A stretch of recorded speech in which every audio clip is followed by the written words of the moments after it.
Waalaikumsalam warahmatullahi wabarakatuh. Alhamdulillahilladzi hadana li hadza wa ma kunna linahtadiya laula an hadanallah. Asyhadu an la ilaha illallah wahdahu la syarika lah wa asyhadu anna Muhammadan abduhu wa rasuluh alladzi la nabiyya ba'dah. Amma ba'du, pertama sekali mari kita awali dengan memuji Allah Subhanahu wa taala, bersyukur dengan mengucapkan kalimat alhamdulillah di atas limpah rahmat karunia dan barokah yang sampai pada siang yang berbahagia ini masih diberikan kepada kita semua.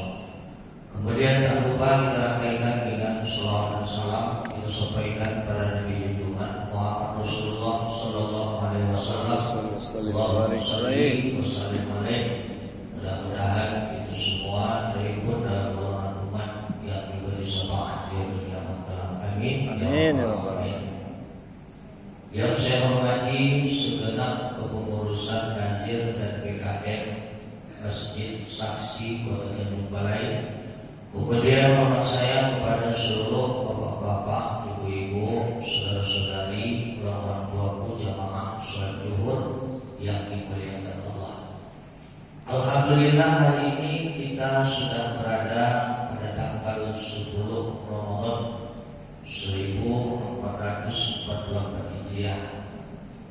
Dan untuk mengisi kajian-kajian ulangan, kajian singkat pada siang yang berbahagia ini, kita ambil temanya talqin.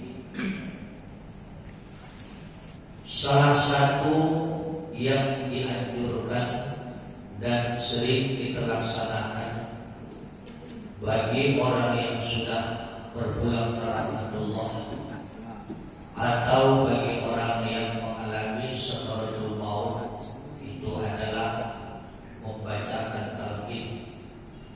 Jadi kalau dia belum meninggal di saat sakaratul maut, kita ajarkan mengucapkan kalimat tahlil la ilaha illallah.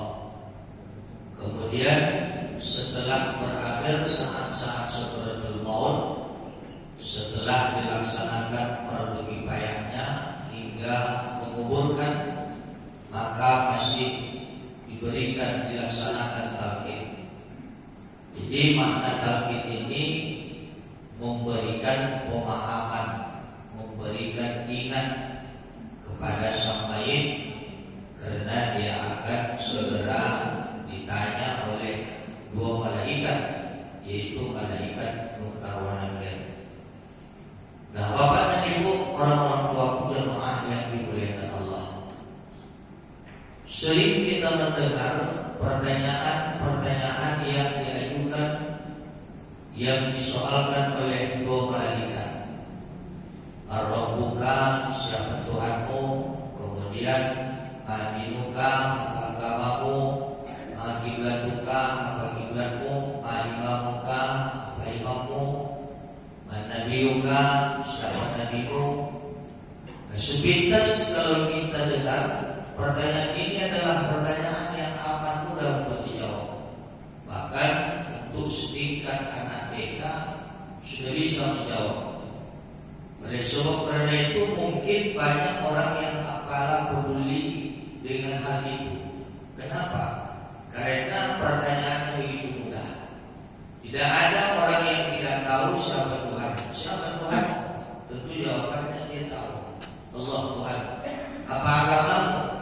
Islam agamamu. Apa kiblatmu? Apa kiblatmu? Apa imammu? Al-Quran imammu.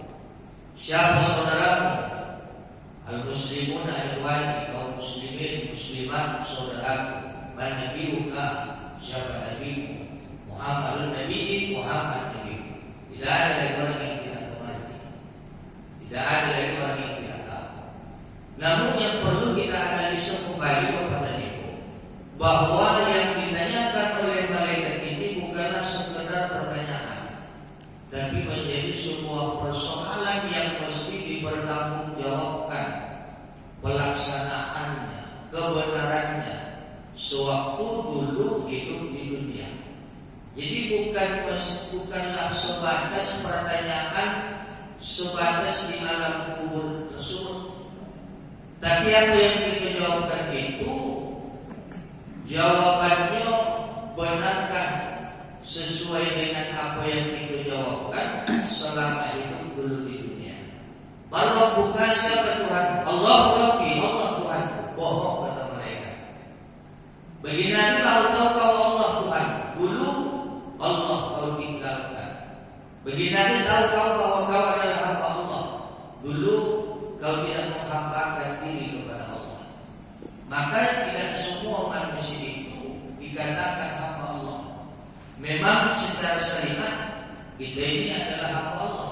Tapi ada orang yang tidak menghambakan dirinya kepada Allah. Ada yang menghambakan kepada pangkat dan jabatan. Ada yang menghambakan kepada harta benda. Ada yang menghambakan kepada jin, setan dan lain sebagainya. Memang secara syariat kita hamba Allah. Semua manusia hamba Allah. Tapi secara hakikatnya ada juga manusia yang tidak mau menghambakan dirinya, membuat melaksanakan ibadah, merendahkan dirinya, berkorban, berjuang untuk Allah Subhanahu wa taala. Jadi orang yang mengaku bahwa Allah sebagai Tuhannya, maka tentunya selama hidup dia rajin ingat kepada Allah, rajin mendatangi rumah Allah, rajin ke masjid, rajin ke mushola. Bahkan salah satu yang kita harapkan di akhirat kelak kita bertemu dengan Allah. Faman kana yarju liqa'a rabbih, barang siapa yang hendak bertemu dengan Allah. Jadi semua kita nanti kepingin bertemu dengan Allah. Jadi cuma cara bertemu dengan Allah sebelum sampai ke akhirat, semasa dunia rajin berjumpa dan bertemu dengan Allah. Sebelum kita berharap bertemu dengan Allah, kita dulu bertemu dengan Allah. Kapan? Di dunia. Cuma caranya dengan mendatangi rumah-rumah Allah, masjid, mushola, orang yang menegakkan sholat, orang yang membaca Quran, orang yang berzikir, orang yang bermajlis taklim, bermajlis selawat. Itu sama halnya dengan sudah melaksanakan pertemuan dan perjumpaan dengan Allah Subhanahu wa taala. Jadi orang yang mengaku sebagai Allah sebagai Tuhannya, tentunya dia senantiasa ingat kepada Allah. Jadi salah satu yang menyebabkan manusia itu salah adalah karena dia tidak ingat kepada Allah. Ketika di atas dia lupa kepada Allah, ketika dia di bawah dia berkeluh kesah. Jadi orang yang senantiasa ingat kepada Allah, ketika dia di atas diberikan harta, pangkat dan jabatan, dia bersyukur kepada Allah. Ketika dia berada di bawah, dia di dalam kesusahan, maka dia senantiasa sabar, dia ingat kepada Allah. Dan apabila dia berada di tengah-tengah, dia memiliki sifat qanaah. Jadi senantiasalah di dalam hidupnya 24 jam dia ingat kepada Allah Subhanahu wa taala. Ya ayyuhalladzina amanu dzkurullaha dzikran katsiran. Wahai orang-orang yang beriman, banyak-banyaklah kamu menyebut dan mengingat Allah. Makanya berzikir ini 24 jam. Dalam arti luas, berzikir bukan hanya habis sholat maghrib, habis sholat subuh. Ya ayyuhalladzina amanu dzkurullaha dzikran katsiran. Wahai orang-orang yang beriman, banyak-banyak kamu berzikir. Wasabbihuhu bukratan wa asila. Bertasbihlah kepada Aku dari pagi sampai petang. Tapi dalam keadaan itu kita selewengkan. Bertasbihlah, berzikirlah kepada Aku dari pagi sampai petang. Kata orang berzikir waktu pagi dan waktu petang. Kapan paginya habis subuh, kapan petangnya habis maghrib. Makanya zuhur, asar, isya, jangan itu bertasbih. Tidak secara umum dia. Tapi umumnya habis maghrib dan habis subuh. Namun tidak apalah. Lalu makna zikir itu dalam makna luas, senantiasa ingat kepada Allah. Ingat dia kepada Allah dalam keadaan dan dimanapun. Sebagai contoh, katakanlah misalnya seorang pekebun kelapa yang berbatasan tanahnya dengan orang lain. Lalu kebun kelapa orang lain tadi itu gugur ke tanahnya. Lalu orang yang ingat kepada Allah, dia pulangkannya. Oh ini bukan hak saya, ini bukan kelapa saya, ini pulangkan. Tapi orang yang tidak ingat kepada Allah, tak ada orang namanya, kalau kita bukan nikmat, kalau pasti memutus rokok katanya. Itu orang yang tidak ingat, tidak zikir kepada Allah Subhanahu wa taala. Ini yang pertama secara singkat. Nah kemudian yang kedua, apa agamamu? Al-Islamu ini, Islam agama bohong kata mereka. Bagi Nabi agama kamu Islam. Dulu sewaktu hidup di dunia, Islam itu kau cemoohkan, Islam itu kau langgar. Islam memiliki hukum wajib, sunnah, haram, makruh, mubah. Padahal dalam hidup dulu Islam itu tidak mempedulikan hukum. Yang haram malah menjadi hobimu, yang wajib kau tinggalkan, kau langgar. Tak ada yang kau laksanakan. Jangankan yang makruh, semua yang sunnah, yang wajib kau abaikan, yang haram malah itu menjadi hobimu. Tidak ada dia menegakkan agama Islam. Padahal kata Allah Subhanahu wa taala dalam Al-Qur'an, ya ayyuhalladzina amanu dkhulu fis-silmi kaffah. Wahai orang-orang yang beriman, masuklah ke dalam Islam secara kafah, keseluruhan. Artinya apa? Dari mulai hal yang terkecil sampai hal yang terbesar harus berdasarkan syariat dan ajaran agama Islam. Bukan hal yang besar.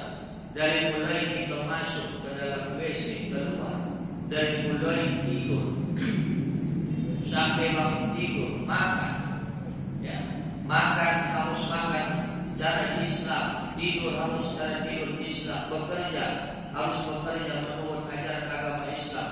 Itulah orang yang mengaku beragama Islam, dan itulah orang-orang Islam yang secara kafah, secara keseluruhan. Tapi sekarang ya, ada juga orang yang melaksanakan Islam itu, beliau mengatakan Islam ini hanya tinggal rinan binti, singkat rinan binti, kandungi bersunat kawin mati.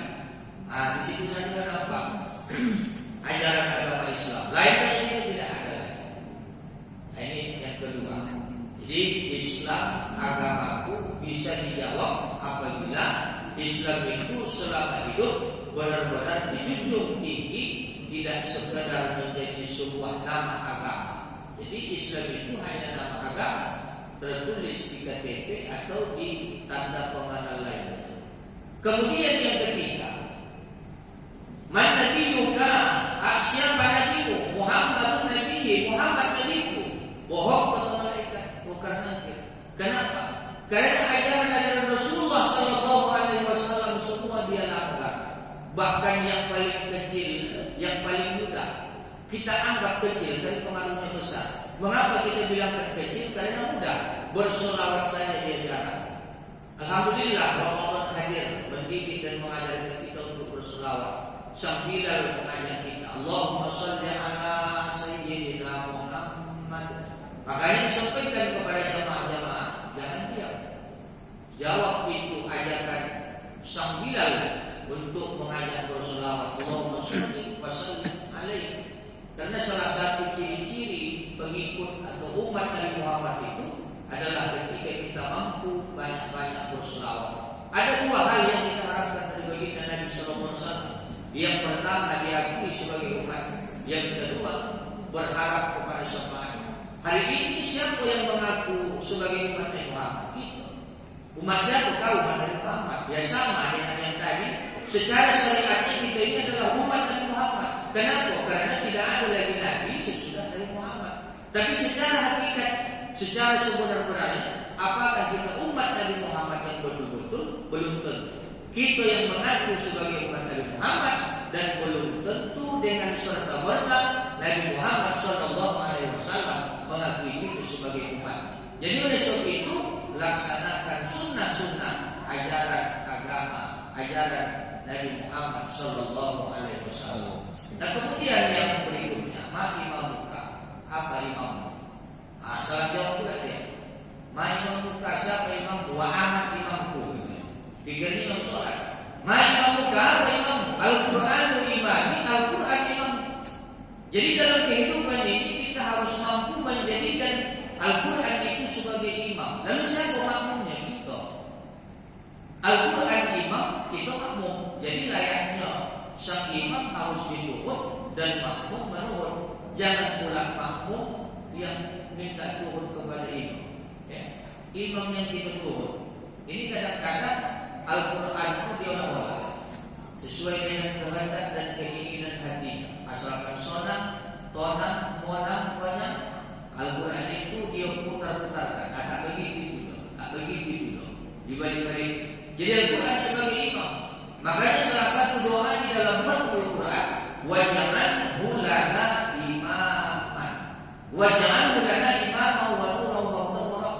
Waj'alhu lana imaman.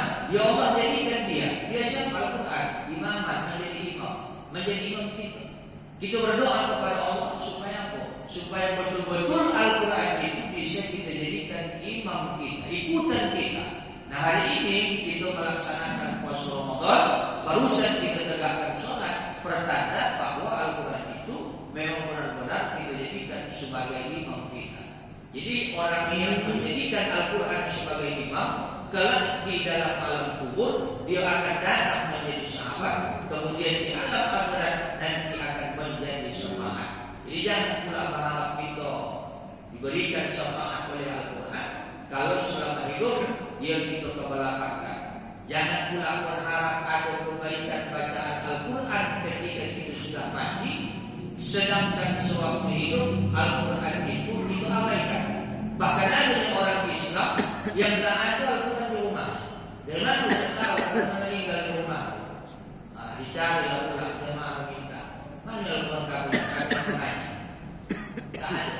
Coba cari ke jiran, cari jiran kakak 10 rumah, tak ada juga. Cari jiran kecil 10 rumah, tak ada juga. Carilah kepala supaya ada bawa namanya penangguhan, namun dah rusak-rusak, makan ngongat, kumpulnya bukan warisan mendianator. Itu memang manfaat. Makanya selalu saya sampaikan, secara rukun iman, secara tauhid, wajib setiap Islam, setiap orang yang beriman memiliki Al-Quran satu orang satu, wajib. Secara rukun iman, secara ilmu tauhid. Kenapa? Karena kita masing-masing beriman kepada kitab-kitab Allah, beriman kepada Al-Quran. Suami ditanya, kau beriman kepada Al-Quran? Beriman. Mana Al-Quran kau? Ini. Istri ditanya, kau beriman kepada Al-Quran? Beriman. Mana Al-Quran kau? Ini. Jadi 5 kita di rumah wajib 5 Al-Quran. Al-Quran suami, Al-Quran istri, anak 3. Jadi kalau 10 di rumah, 10. Jangan pula dijawab, Pak, buat apa hanya Ustaz Al-Quran banyak di rumah? Tambah aja dia kalau pertanyaan seperti itu. Tidak ada pertanyaan seperti itu pula. Buat apa Al-Quran banyak di rumah? Masa dibilangkan buat apa? Jadi mengapa dibilangkan wajib? Wajib menurut ilmu tauhid, setiap insan, setiap orang wajib beriman kepada kitab-kitab Allah. Kitab Allah adalah Al-Quran. Jangan pula mencakup. Ditanya suami, kau beriman kepada Al-Quran? Beriman. Al-Quran kau ini. Dan istri, kau beriman kepada Al-Quran? Beriman. Al-Quran kau ini. Anak 8 lagi ini mencakup semua. Kau tahu ada pengumuman, ya? Misalnya terjadi huru hara, barang siapa yang beriman kepada Al-Quran maka selamat. Bawalah Al-Quran masing-masing keluar dari rumahnya menuju ke halaman. Baca ayat, satu orang mana salah, satu orang beriman kepada Al-Quran. Jadi kalau sekarang yang cerita iman itu mencakup, sedangkan PLN saya ini mencakup apa-apa malah. Aku yang cerita iman, ya Bapak Ibu. Jadi kalau kita bayangkan sekarang ke HP, jadi HP sekarang minimal 1 orang 1, bahkan ada yang 2, 1 orang 1. Berapa tuh HP? Ya, ada yang 500.000, 1 juta, 1,5 juta, 2 juta, bahkan ada yang menawarkan kepada saya di sebuah toko 35 juta. Lebih mahal dari harga kereta PCX. Mau Ustaz bolehnya nih? Tidaklah, dibolehkan tidak mau saya. Usahakan apa? Apa boleh duit sendiri? Dibolehkan ke Anda. Kenapa? Dibolehkan tidak boleh kepala Muhammadnya. Payah benar, ya kan? Kasih bisa dilakukan pemikiran awak. Kenapa? Karena mahal harganya. Ya. Jadi handphone tadi bisa 1 seorang atau 2 orang, minimal 1 seorang di rumah 1 seorang. Jadi mengapa Al-Quran tak bisa? Padahal Al-Quran berapa? Mohon maaf, mahalnya 50 ke 100 ribu sudah baik, bahkan tahan sampai kiamat dunia. Cuma lagi, kenapa sampai kiamat? Karena elok saja ini. Oh bagus ya. Bahkan kadang-kadang kita elok juga Al-Quran baru saya di rumah awak doang. Ada pula orang kata Al-Quran baru saya di rumah. Al-Quran baru kau ini tidak bayar cek bersama ibu boleh. Baru. Ini punya buat toko lagi. Tidak cek 8 tahun lewat ibu boleh. Rupanya lagi ibu boleh ini simpan dalam hati. Aku yang baca. Aku tak tahu baru. Jadi beriman kepada Al-Quran, bahwa Al-Quran itu menjadi imam kita nanti. Bahkan salah satu rukun iman itu beriman kepada Al-Quran. Dan secara mendasar tahap awal orang yang dikatakan beriman kepada Al-Quran yang pertama memiliki dulu.